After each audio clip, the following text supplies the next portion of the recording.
Hey everybody, welcome back to another episode of Stack Snacks.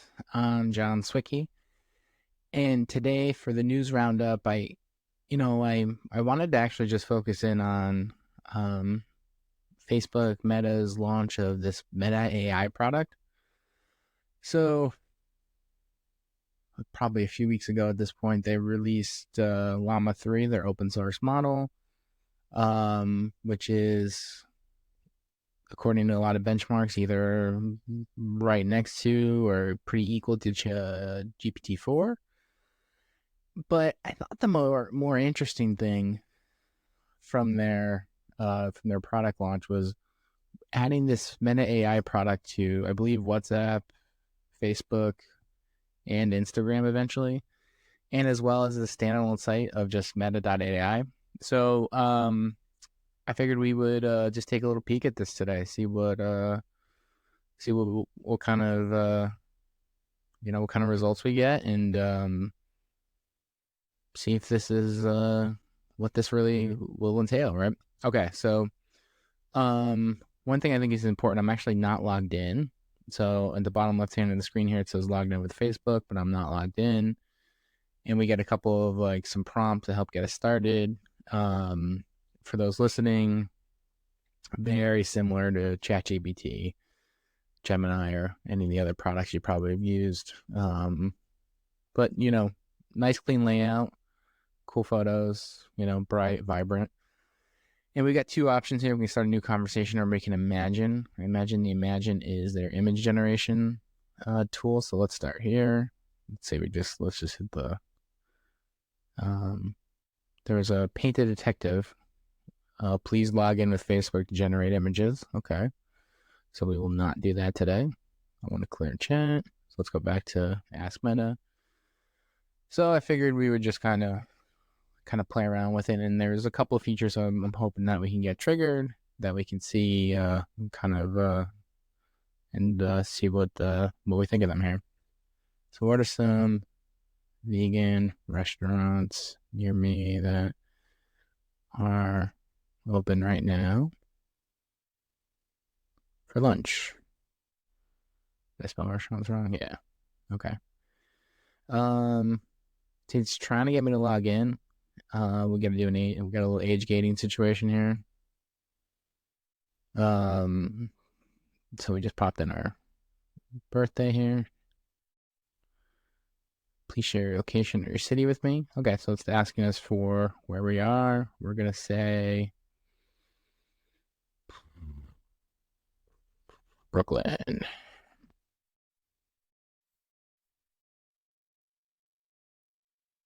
All right, so now it's going out for a search. And now this is what made me stop when I was trying this product out. So there's basically a button that links you over to the Bing search result, which how it summarized this information, right? And then you get this view sources button. You can see what it pulled from, right? And it pulled from this particular post about Brooklyn Guide, which is, interestingly enough, result like 4 on Bing. And it's kind of Perplexity like, where it'll kind of go out and kind of give you the best summary, and it also will do your normal, like it'll go through and try to answer your question inside of their model. So can you plan a 10-day trip for me to Scotland for four people and 2 kids? So, right, it's just kind of doing your normal LLM stuff here.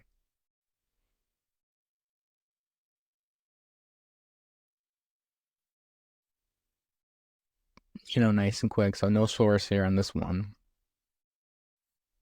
And I need help finding a plumber in Brooklyn.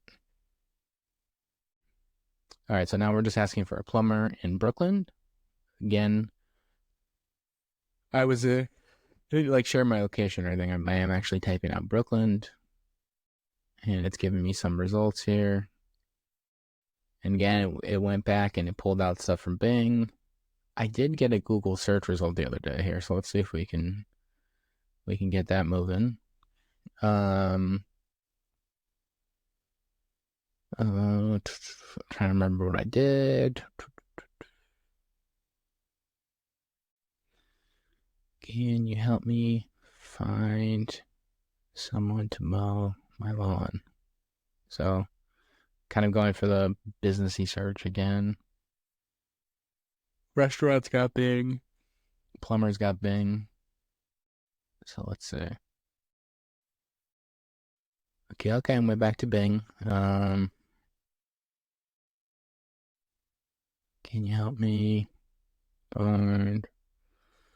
Wait, can you compare Green Pal and Task Rabbit? Let's see if it goes back to Bing. But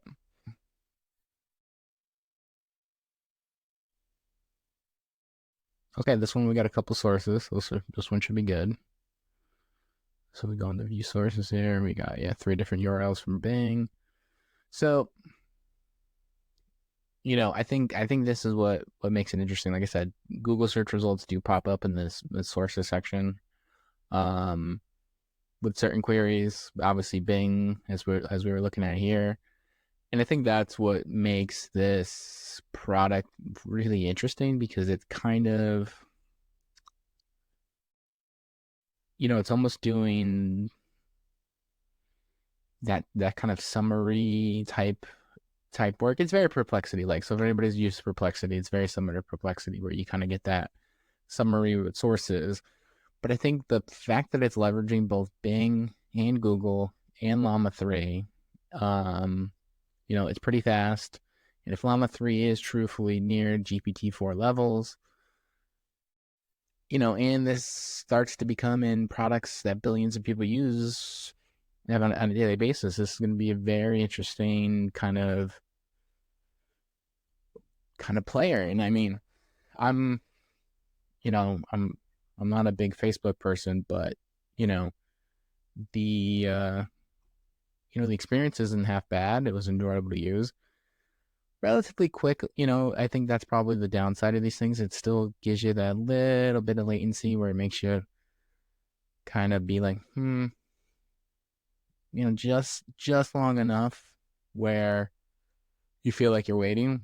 But and I'm sure there's going to be ways they can speed this sucker up. But um, I would say try it out. Like I said, I was pleasantly surprised. I've used some of the Llama models in the past, and for open source models, I think they're fantastic. But I think this is an interesting little play by them. I think this is a little interesting little, um, kind of product here that they have, that they're, I don't think it got a lot of buzz when it got first launched. I think more people were talking about Llama 3, but it'll be interesting to see, being so prevalent, does it get some traction in use cases and people playing around with it. But like I said, it's free. You don't even have to log in. So I would say hop on over to meta.ai, give it a spin. Let us know what you guys think. Is this something you can see yourself using, switching to? Or do you think you'll don't want to change your habits and give Meta all this data, which I totally understand. But yeah, if you play around with it, and if anything interesting happens, let us know. And thanks for stopping by today, everybody. And we'll see you next time. Bye.